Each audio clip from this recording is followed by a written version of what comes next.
so I will tell you that I left school at a very young age. I left school at like around the age 13 and never went back.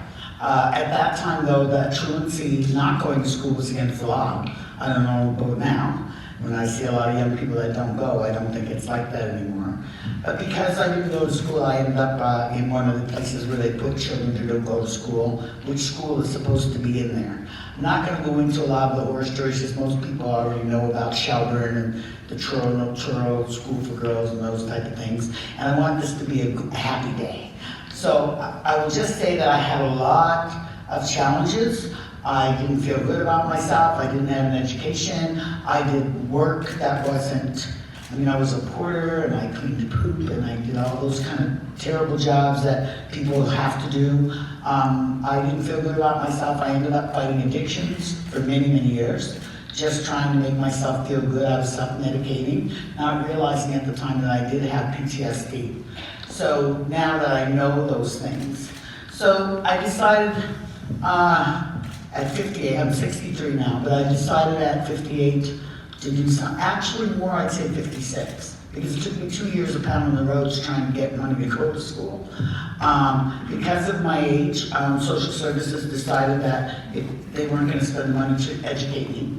My doctor had already written me off as a person that was permanently disabled. At my age, they said, you probably won't get work anyway. And so they wouldn't pay for my school. I had to go to Department of Justice because, of course, you know, I'd gotten in a little bit of trouble here and there. And I asked them how much it cost them to keep me in jail a year. And at that time it was $60,000, I think it's $68 now. And if you're in federal jail, it's $214,000 a year per woman to stay in jail. So I said, I need $7,000 to go to school. That's all I need. And if you're paying $60 to keep me in jail, can I have $7,000 so I can go to school? And they said no. They said our cap is 3. So they did give me 3, and luckily for me, I went to the Friendship Center. There was a thing going on there called Connections or something, and they were willing to pay the other half. So I started off at the Friendship Center because it was free school. I didn't have to pay. I stayed there and got my graduation from there because I knew that I had to work on my maths and sciences and stuff like that. And then from there I went to a private college only because NSCC at that time was not giving the stuff that I needed. So I finally shamed the Department of Justice into paying for part of my school because I told them I'm going to tell everybody that you'll pay all this money to keep me in jail, but you won't pay any money for me to get re-educated, so maybe I won't go back to jail. So adult probations came and they saw me and they said, we'll pay for it, just basically shut up. They tell me that. You know, we don't want you to know those things, right? So, and a lot of it, like I said, I did pound the streets for, you know, a couple of years trying to figure out how am I going to go to school. I'm going to need stuff, but they've been great. I did have a criminal record. I'm still asking about the, which I might have to corner because school is up there, about free record expungements for people that only have a certain amount of things. Because I had a couple of, but they weren't. I didn't hurt anybody or anything, so they're very minor. But I don't have $1,000 for my record expungement, and that's the other thing that we need as adult learners. A lot of us have trouble and can't get other work because they have records. And if you have to put your little check mark there saying I have a criminal record which I have not been expunged, then if you don't check it and they find out, you get fired, and if you do check it, you probably go to the end of the pile for a job. But I was very lucky. I got hired, I went in, ran into someone one day and they said, oh Deb, we need you, we have something that's going on and your expertise can work on this.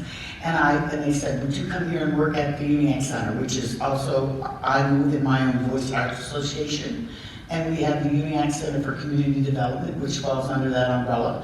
I wanted to do only veterinary work. That's what I went back to school for. I got my veterinary assistant, holistic veterinary assistant, because I've been studying holistic medicines for a long time. I'm talking really fast because I'm watching here and I have 17 seconds.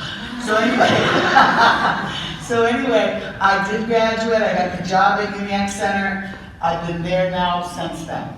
I just wanted, because I wanted to show you that, like, with the many challenges that I've had, and, you know, fighting addictions and all of those things, and, you know, being a person that was homeless and on the street, nothing can really stop you from getting an education if it's something that you want. And there is someone always there to help.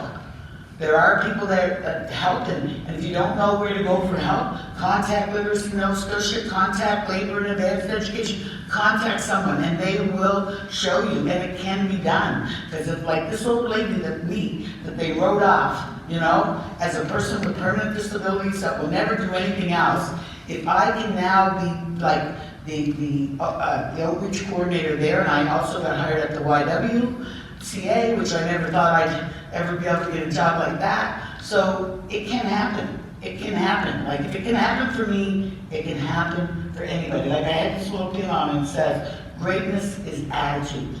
And that comes from the community college. And it's true. You know, no matter what areas you have, you know, just get out there, ask people, find people, say, look, you know, this is what I want to do, and there are people, and I'm sure that, you know, anyone at Literacy Nova Scotia or Labor and Advanced Education, or, you know, if I'm forgetting anybody, I apologize, but because my thing is ringing, I'm down to my last one, yeah.